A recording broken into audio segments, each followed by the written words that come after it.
As I am writing this, I am recovering from the flu. I was stuck in bed for 8 days, and the timing of this flu episode couldn't have been more perfect. I got sick as I was editing a video I was making about my burnout and how it taught me to slow down, live in the moment, and live a more reasonably paced life. But as I was making this video about slowing down, I was actually going fast, real fast. It's so easy for me to get sucked back into the habit of fast living. It's like second nature.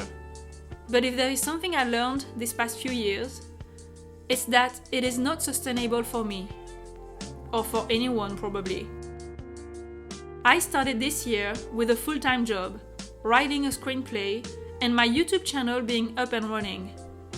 It felt great to be that productive. But then, I had a relapse of my burnout, and I broke a finger. And those events really pushed me to face the reality that I am no longer able to keep living my life as fast as I used to. So I started the journey of learning to slow down.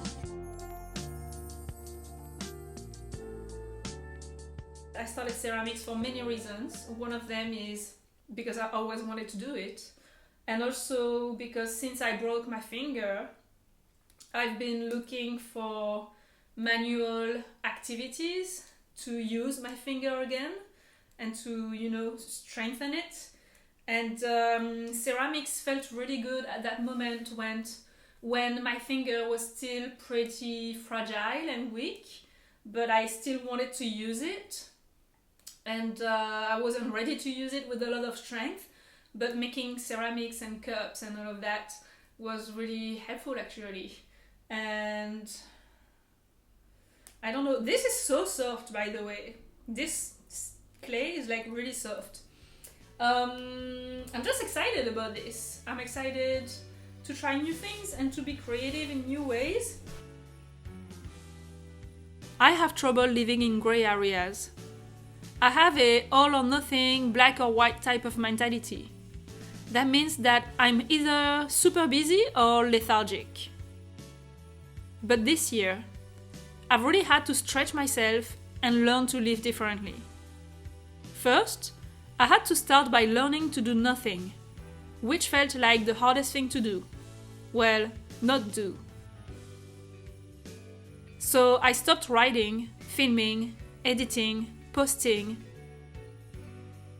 I just stopped creating content and putting myself out there. I basically went missing on social media and really took a break from all that hustle. Then, I started being more mindful about how I work out at the gym.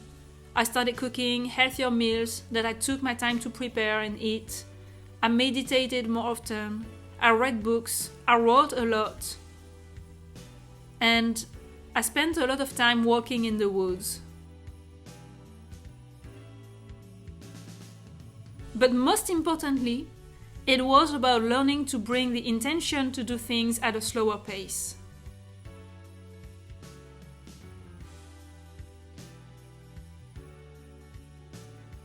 I was getting used to this new way of living when, in September, I had a mental health episode that scared the shit out of me. I got so scared that I started doing things from sunup to sundown again. And the problem I have with that isn't so much about being busy, but about doing everything too fast again. I didn't want to have a minute to think about what happened, so I kept going and going and going. And this is when I got the flu. I think it was the perfect event to call me out and force me to stop. Again. But this time, I don't need months to learn my lesson and learn a new way of doing. All I need to do now is to make sure that I am present when I do something, and that I am not rushing through it like everything else I want to do in my day is more urgent than whatever I am doing right now. All I need to do is to remember to slow down and breathe every once in a while. Today, I wanted to share this message because I know I am not the only one on this journey of all or nothing and hyperproductivity versus lethargy. I am not the only one living this life so fast that I wonder what I'm actually doing with it. And I hope that by sharing this message, I can help someone else out there who struggles with being present in a moment and slowing things down. Maybe together we can learn to live differently, to live in a way that's more respectful of our brain, bodies, and mental health. And maybe together we get to create a world in which it's normal to take your own time on this journey that is life. For me, the theme of this year has been slowing down. Learning that there are many ways I can express myself. Like I used to think the only way I could express myself was to make films or take pictures. But now I know I can express myself in many ways. And I'm happy I learned that, you know? Because it's bringing me a lot of joy to try other things. It's expanding my horizon.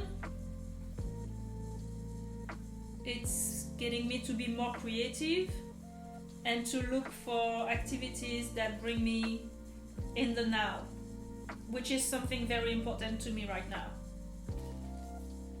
Being present in this reality, in this body, in this 3D world. This type of activity is definitely helping me do that.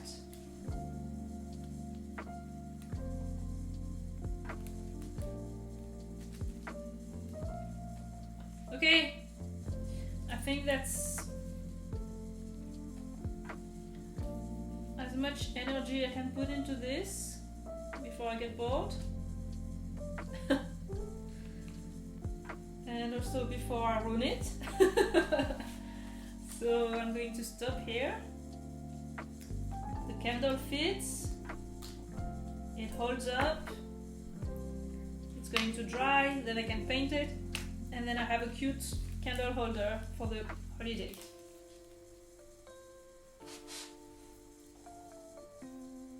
I'm not sure you can see it. Thank you for watching this video today and giving me a moment of your time. If you made it this far, please consider subscribing to my channel and giving a like to this video. It would really help my channel grow and get my videos to reach more people. Take your own time, and I see you soon.